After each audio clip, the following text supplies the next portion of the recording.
To begin with, I created the world and then flew around a bit until I found a location that I deemed suitable. I wanted a location with a decently large amount of flat land and no villages in sight, which was difficult to find since there were basically villages everywhere, but eventually I found a location and started building.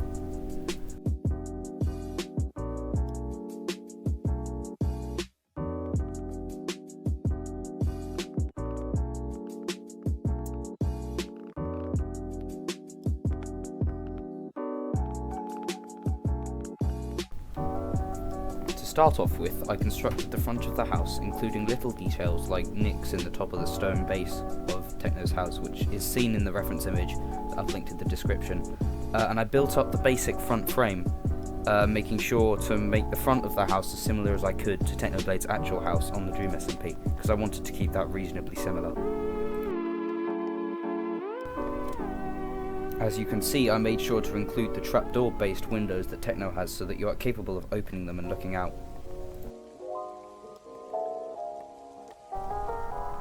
Originally I planned to make the top crossbeam out of signs, but when that didn't work I decided to just use the crossbeam that Technoblade had used in his actual build.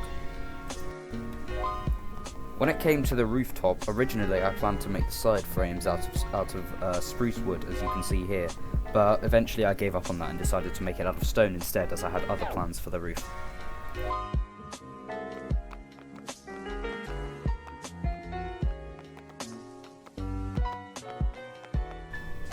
Originally, I built the roof a little bit too steeply arched for my liking, so I lowered down the top a little.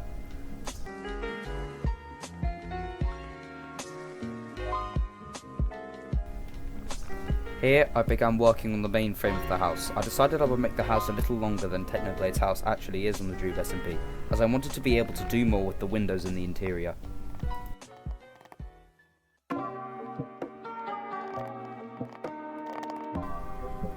I added crossbeams and windows and began to fill in the space with white concrete, similar to Techno's house on the actual Dream SMP, since I felt I couldn't really do much with the design since it would change and make it less recognisable as Techno's house.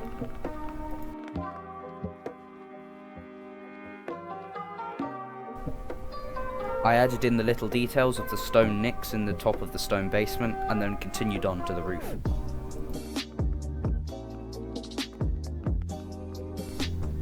I mimicked the same arched stone frame as I had on the other end of the house and then filled in the space between with stripped spruce logs to remove the kind of... how do I put this? You know what, never mind, just on to the next part.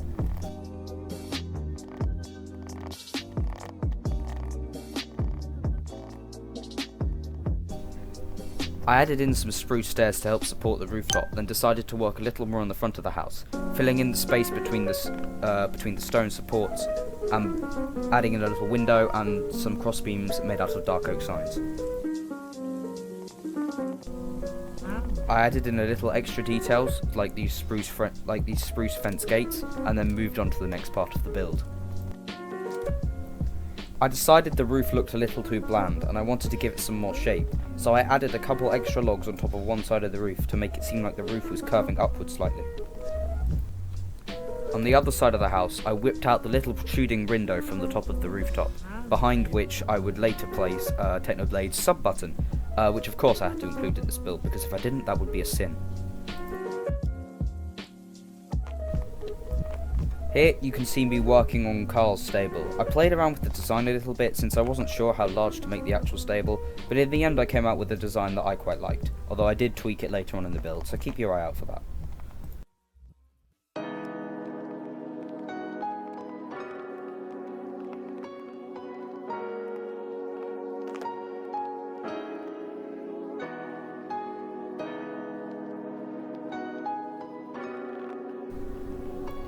I added a stone beam to top of the roof and added the same one extra log as I did on the other side of the house on the side of the house that had the protruding window.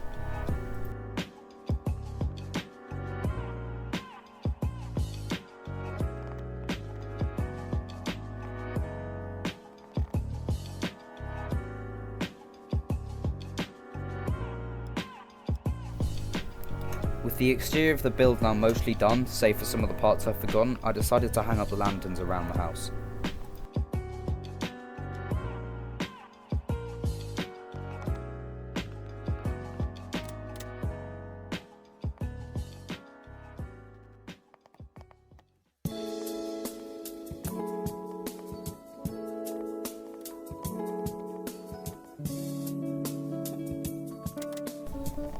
The exterior was now complete, so it was time to move on to the interior.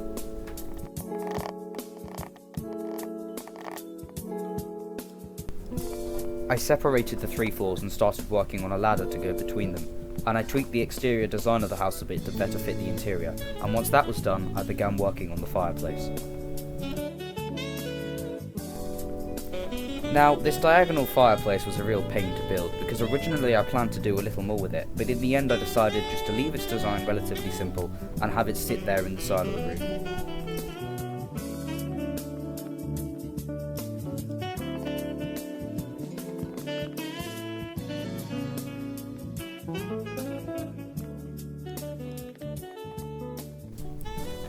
Of course, I added in Techno's chests, which are normally cluttered, so I added in a few less than there actually are in his house, since I'd made the fireplace significantly bigger, but it still worked reasonably well.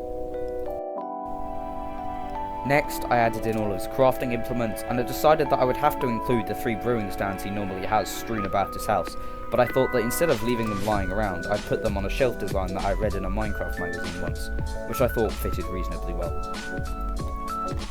Now, I wanted to make the house's interior seem more cozy and peaceful, so I thought I'd randomly added some shelving units to make it seem a bit more enclosed, since if it's a bit more enclosed, it can sometimes feel a bit more cozy if the lighting is done correctly.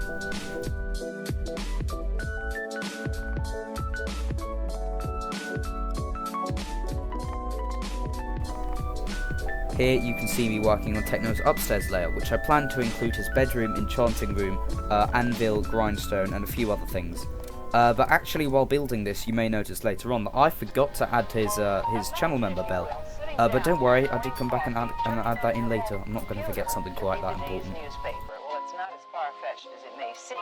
In fact, both local San Francisco papers are investing a lot of money to try and get a service just like that started. Science editor Steve Newman reports on one person already using the brand new system.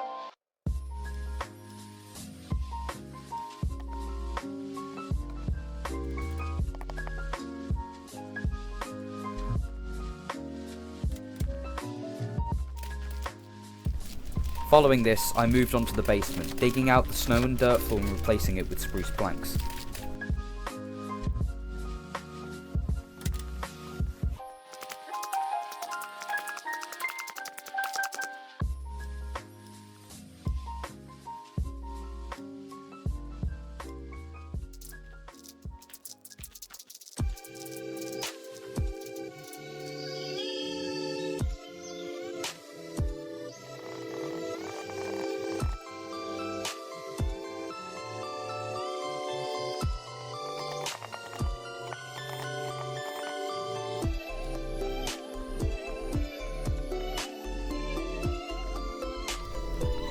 Now, for the design of the basement, I played around with it a bit more, since I wanted to make it seem a bit more dim and less bright as the floors above.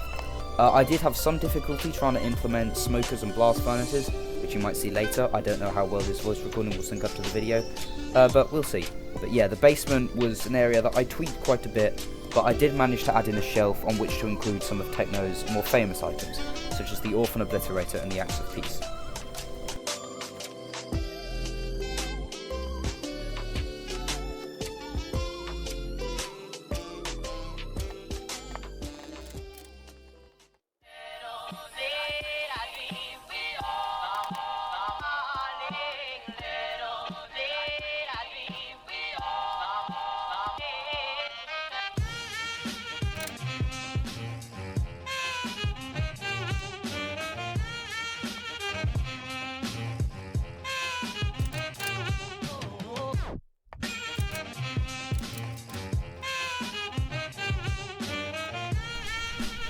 As a couple of finishing touches, I finished off what exterior remained, broke up the wooden roof of the horse stable, and added a few bits of hay to give it a bit more colour.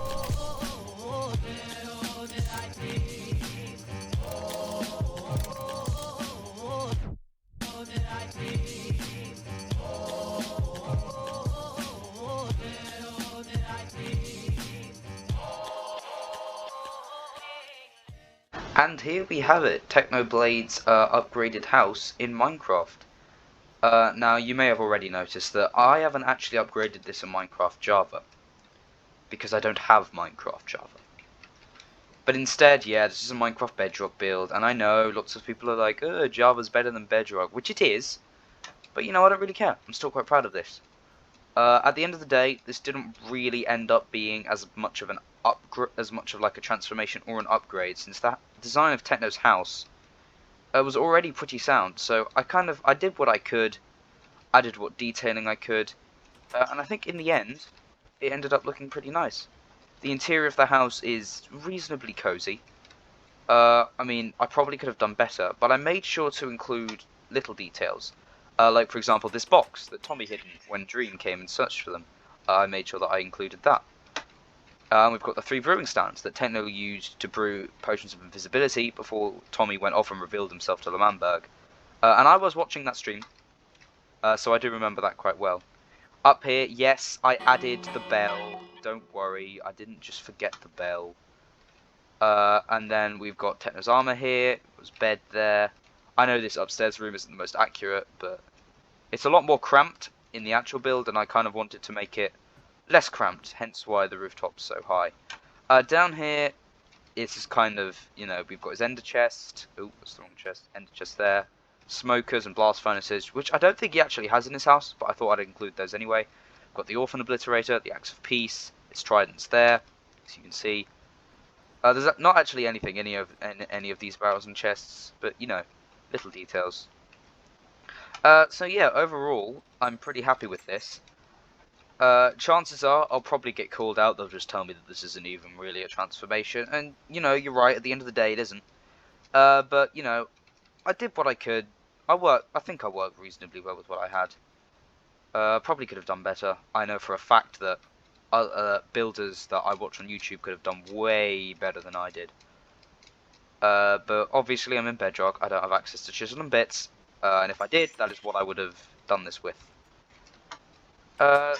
So yeah, anyway, thanks for watching, if you have made it to the end. I know my crackly fan is rather difficult to put up with at times. I know, because I've had people tell me that.